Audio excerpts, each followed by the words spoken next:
Hello, everyone. Welcome to the Pathologist Dilemma, which is a podcast where we explain the real challenges that the pathologists face every day and not just the textbook diagnosis, but the difficult decisions that we take that shape the patient's care.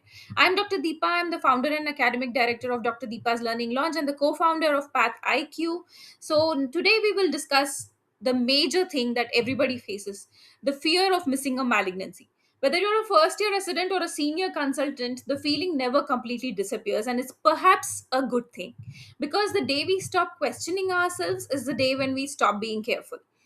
Every slide we examine represents a person waiting for answers, so every report is not just a report.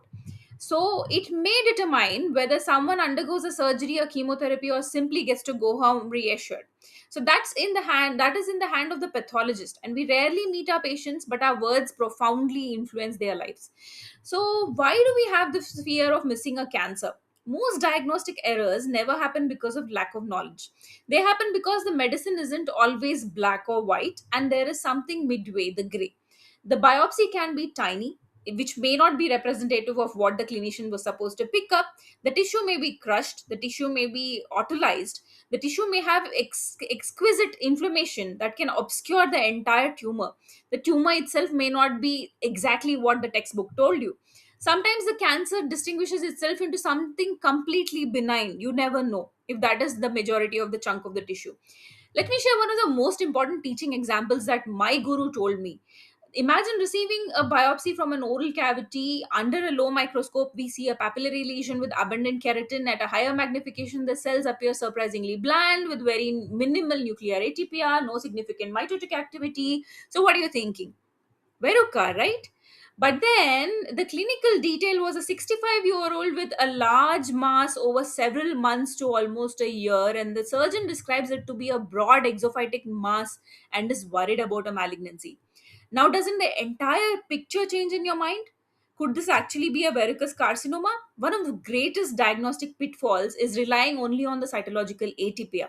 Verrucous carcinoma is often deceptively benign under the microscope, and the diagnosis completely depends on appreciating the architecture, the borders that are pushy, and the interface with the underlying tissue. And above all, the major thing is the clinical context. If you are fortunate and you have a good rapport with the clinician, you will just get it. But what if you never got it? If the biopsy is superficial or the biopsy is inadequate, then what would you do?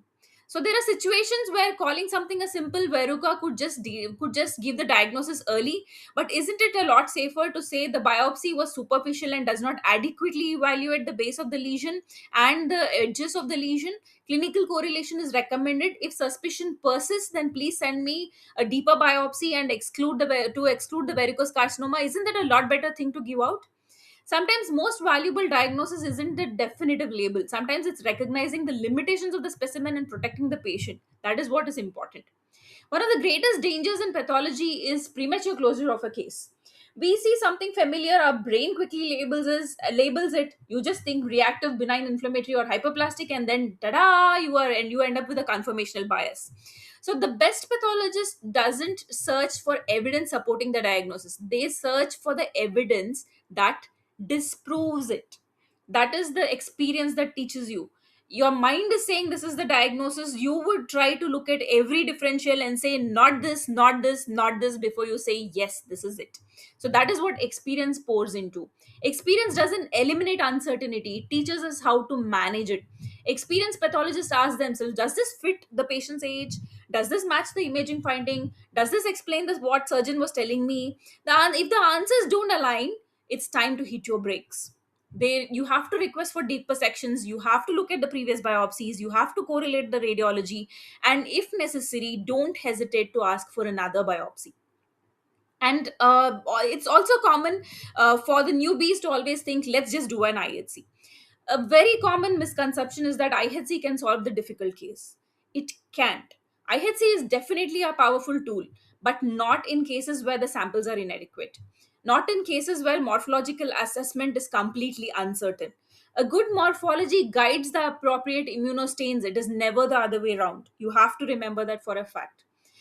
One of the most important lessons I have learned is uncertainty is not a weakness.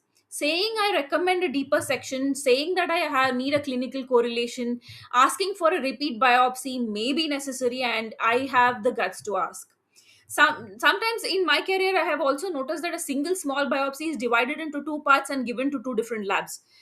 God save that intellect, but that is a burial ground. Both the pathologists will not give you the accurate diagnosis. It's just not possible.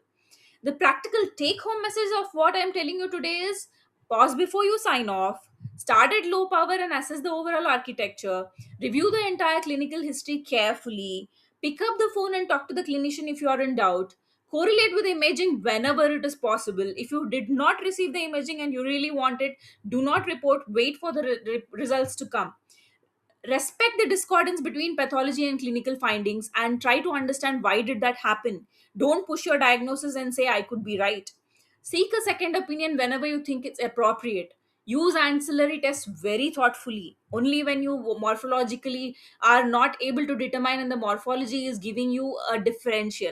Never hesitate to recommend an additional tissue biopsy if it is inadequate. Never hesitate to do that. Remember, always, a cautious pathologist protects the patient.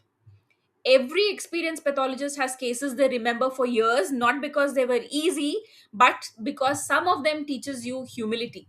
Goal is not to become someone who never makes mistake. The goal is to become someone who recognizes the uncertainty and asks the right questions at the right time to minimize the error.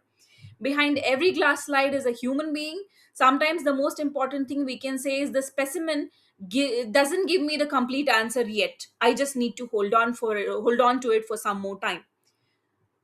So this is the first episode of Pathologist Dilemma. For this discussion, if this resonates with you, share it with your colleagues, share it with your residents, share it with your friends, and don't forget to like and subscribe to www.drddeepaslearninglaunch.com. If you have any such questions for which you want my opinion, don't forget, you my WhatsApp group is always available, my social media is always available. Post me your question and I'll discuss with you, just like I've poured my heart out today. This is Dr. Deepa signing off today. Bye bye.